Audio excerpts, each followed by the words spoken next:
अस्सलाम वालेकुम। सबसे पहले तो मैं ये सवाल करूंगा जवाद साहब से कि आपके पीछे यूथ और नौजवान और अवाम क्यों लगे? आपने पाकिस्तान के लिए कौन सा कारनामा सर अंजाम दिया? पहला सवाल। दूसरा सवाल ये है मेरा एक कि ही आप करना ये है कहते यार। हैं कि हिदायत, मेरे सवाल सुने, आप ये कहते हैं कि हिदायत मैं दूंगा, तो इसका हिदायत तो अल्लाह के हाथ में है, हिदायत आपके हाथ में नहीं है। तीसरा सवाल ये, खुतबा हज्जतुल विदा में मेरे आका सल्लल्लाहु अलैहि वसल्लम ने कहाँ सोशलिज्म का जिक्र किया है?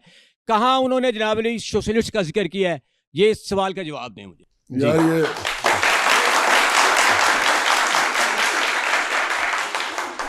अगर ये तालियां ना बजती तो मुझे शायद फिर भी उम्मीद होती थोड़ी सी कि ये लोग जो हैं ये कभी बराबरी बाड़ी के ऑफिस आएंगे। अब उम्मीदें दम तोड़ गई हैं। अब देखो ना, पहला सवाल इनका जो है, नहीं, पहले को छोड़ देना, अब अगला सवाल आ गया। 3 सवाल हैं। अच्छा, इनका पहला सवाल। हाँ, इनके 3 सवाल थे ना। अभी तक शायद आप उससे नहीं निकल पा रहे। नहीं, इनके भी ऐसी सवाल थे, इनसे निकल नहीं पाऊंगा मैं। हाँ, ये इनके ऐसे ऐसे सवाल होंगे आपको रातों को सोने नहीं देंगे। आप मुझे एक बात, इनको नहीं सोने देंगे वो। अच्छा। हाँ, मेरे जवाब सुन के। ये पहला सवाल क्या था? वो बेहतर सवाल था। वो क्या था यार? हाँ, वो देखो यार, सोशलिज्म के नजरिए के मुताबिक ना, हम ऑर्गेनाइज चैरिटी के सख्त खिलाफ हैं। ऑर्गेनाइज चैरिटी के अंदर होता क्या है कि हस्पताल होते हैं, कॉलेजेस होते हैं, यूनिवर्सिटीज होती हैं, वो आप अपने लोगों के पैसों से बनाते हैं और उससे आपकी शोहरत में इजाफा होता है। और आप एक यार फिर मेरे साथ ना चले अब आप जवाब ले लें उनका। ये दफ्तर आके कीजिएगा इस तरह। हाँ, ये कोई इस तरह थोड़ी है कि आप वो कह रहे हैं कि मिलते हैं आपको दफ्तर में। हाँ, ये कहा है उन्होंने। मेरा नहीं ख्याल कि ये मेरे साथ इस तरह की गुफ्तगू कर सकते हैं, क्योंकि इनके पास हक नहीं है इसका। अच्छा, ये जो कह रहे हैं ना कि आपने क्या किया, मैंने सियासी पार्टी बनाई है, अपना करियर छोड़ के सबसे बड़ा काम ये किया, और मैंने कोई चैरिटी के कारोबार नहीं पैदा किए, मैं किसी को नहीं मानता, ये सारे के सारे कारोबार है। लेकिन पार्टी फिर हाँ, आपकी उनसे जो चंदे बना पे चल है, रही। अगर शौकत खानम अगर फर्ज करें है ना, तो मैं उसके लिए मैंने पैसे भी दिए हुए बड़ी दफा। लेकिन इमरान खान शौकत खान बनाता जो है, वो लोगों की खिदमत के लिए अगर उसने बनाना होता तो वो शौकत खाना बना के रियासत को दे देता। इमरान खान को छोड़े, आपको क्यों फॉलो ये करें? बात वो कर रहे हैं ना, ये कह रहे हैं आपको क्यों फॉलो करें? तो भाई इसलिए कि मैंने सियासी पार्टी बनाई, इसलिए कि उन्होंने पार्टी बनाई, इसलिए फॉलो आपको शऊर दे रहा हूँ। हाँ, आपको शऊर दे रहा हूँ। हाँ, आपको क्यों फॉलो करें? पॉडकास्ट करने के लिए। क्यों? मैंने आपको बुलाया हुआ है। नहीं इसीलिए कह रहा हूँ ना। मैंने देखे आदमी सियासी पार्टी सबसे मशहूर आदमी को बुलाया हुआ है, मैंने मशहूर तरीन आदमी को बुलाया हुआ है, इसलिए पॉडकास्ट देखो पाकिस्तान के अंदर ना, अगर सिंगर्स के अंदर हम बात करें ना, जो गांव देहातों में जाने जाते हैं, तो वो 4-5 नाम से ज़्यादा नहीं है कोई, जो गांव देहातों में जाने जाते हैं। मैं आपको बता रहा था कि 40 लाख कैसेट हम बेचते थे, मैं और अबरार 60 लाख भी, और जो आम आर्टिस्ट होता था वो 3 लाख बेचता था। 3 लाख और 40 लाख। तो इसलिए आपको फॉलो करें? इसलिए नहीं, इसलिए क्योंकि मैंने सियासी पार्टी जो बनाई है वो पाकिस्तान के अंदर ये कह रही है कि आप जिस निज़ाम के अंदर आप बैठे हुए हैं, चाहे PTI हो, चाहे PMLN हो, चाहे पीपल्स पार्टी हो, ये अगले 100 साल भी इनमें से कोई भी आता जाएगा, आपकी 50% आबादी भी खुशहाल नहीं हो सकती। इसलिए आए। ठीक। हाँ जी, अस्सलाम वालेकुम जवाद भाई। मैंने आपको जवाद भाई इसलिए कहा, पहले तो मैं डर गया हूँ आपसे। क्यों? हाँ, वो इसलिए क्योंकि मौला अली को मैं फॉलो करता हूँ। मौला अली का फरमान है कि जब भी आप किसी इंसान का अंदरूना असल देखना हो तो उसके गुस्से को देख लें। ठीक है, पहली बात तो मैं आपका पूरा पॉडकास्ट देखा है, इसलिए मैं आपको जवाद भाई करके बात करूंगा। और मैंने इरादा किया था कुछ सवालात करने का, थोड़ा सा मैंने अपना इरादा तब्दील करके उसको जो है ना रुख तब्दील किया, गुस्से को देख के। जी बिल्कुल। मैं तो देखें, आप फिर वही बात की, आपने इतने बड़ी हस्ती की बात कर ली है। गुस्सा जो होता है ना, वो आप आने से नहीं रोक सकते।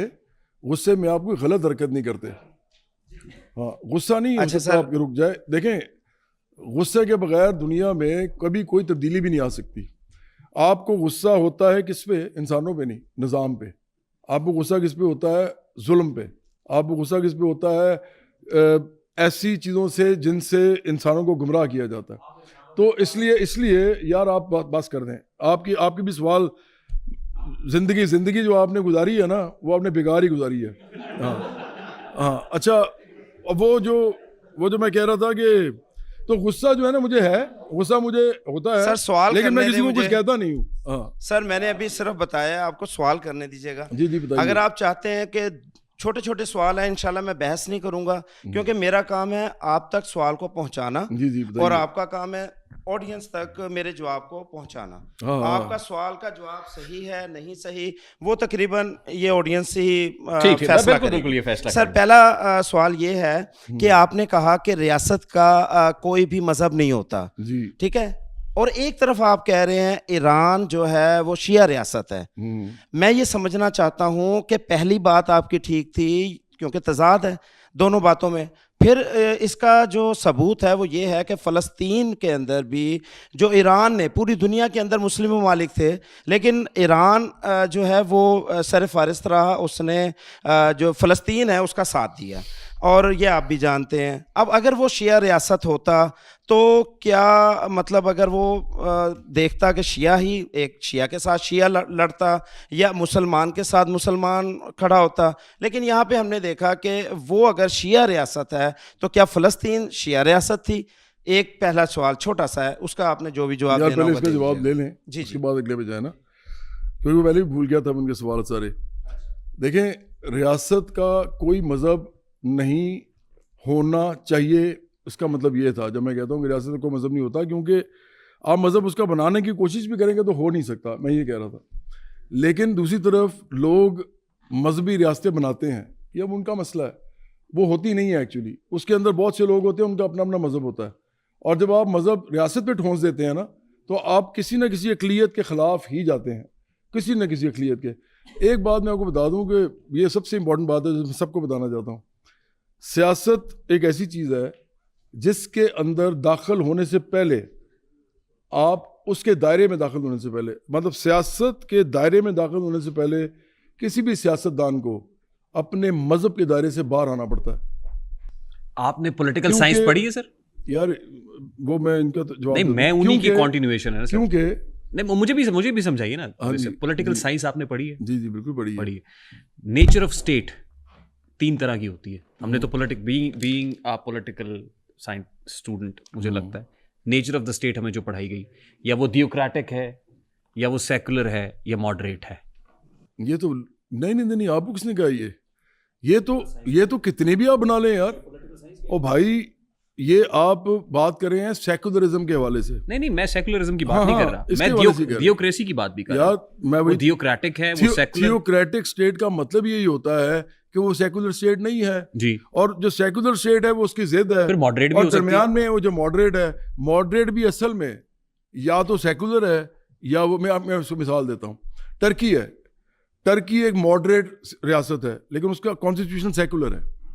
इसी तरह मलेशिया जो है वो एक मॉडरेट रियासत है लेकिन उसका कॉन्स्टिट्यूशन काफी हद तक सेकुलर है। ठीक, नेचर ऑफ द स्टेट होती है ना, मतलब वो नहीं थियोक्रेटिक भी हो लोगों ने सकती बनाई है। हुई है ना।